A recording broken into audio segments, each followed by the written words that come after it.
Bonjour à tous, on commence ce tour de la presse sportive par la défaite de l'Olympique de Marseille hier soir sur la pelouse de Leipzig 1-0 en quart de finale aller de la Ligue Europa. L'OM a cédé sur un but de Timo Werner mais garde la flamme pour l'équipe. En effet, avec seulement un but de retard et un match retour à l'Orange Vélodrome, l'espoir est permis pour les Olympiens. C'est d'ailleurs le sens de la une de la Provence. Vivement jeudi prochain, lâche le quotidien local. Ça promet en effet.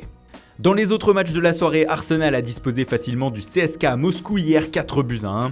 Un résultat obtenu grâce à une grande prestation d'Aaron Ramsey, auteur d'un doublé.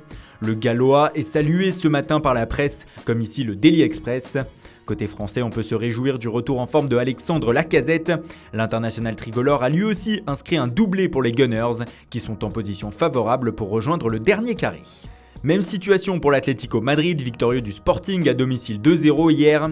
Les Colchoneros ont pu encore compter sur Antoine Griezmann, auteur d'un nouveau but. Par le chemin le plus rapide, titre Marca en référence au temps qu'il a fallu à Koke pour ouvrir le score, 22 secondes. Un chemin qui mène aussi vers le Groupama Stadium, lieu de la finale de l'Europa League.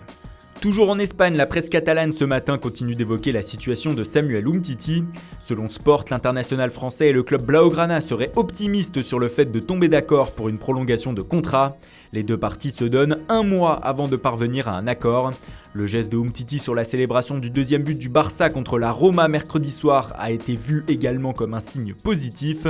Mundo Deportivo ajoute que si un accord est trouvé, le montant de la clause libératoire de l'ancien lyonnais pourrait alors passer de 60 à 120 millions d'euros. En Italie, les deux géants du championnat, la Juventus Turin et le Napoli, sont dans la même situation. Aucun des deux clubs ne sait si son actuel entraîneur sera toujours sur son banc la saison prochaine.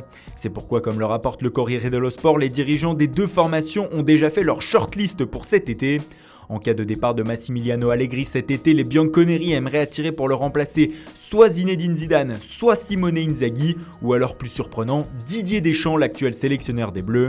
Ce serait alors un retour pour le Basque qui a entraîné la Juve en 2006-2007. Pour le Napoli, si Maurizio Sarri venait à ne pas rempiler, 3 pistes sont également évoquées. Marco Giampaolo de la Sampdoria, Marcelinho de Valence et Paolo Fonseca du Shakhtar Donetsk. Et on termine au Portugal où Abola évoque le mercato du Paris Saint-Germain ce matin. Selon le quotidien, l'attaquant parisien Hudson Edouard, qui est actuellement prêté au Celtic Glasgow, pourrait débarquer cet été au Victoria Guimarães. Une arrivée qui pourrait être facilitée par un partenariat qui pourrait être signé bientôt entre les deux clubs en vue de possibles mouvements de joueurs lors des prochaines saisons.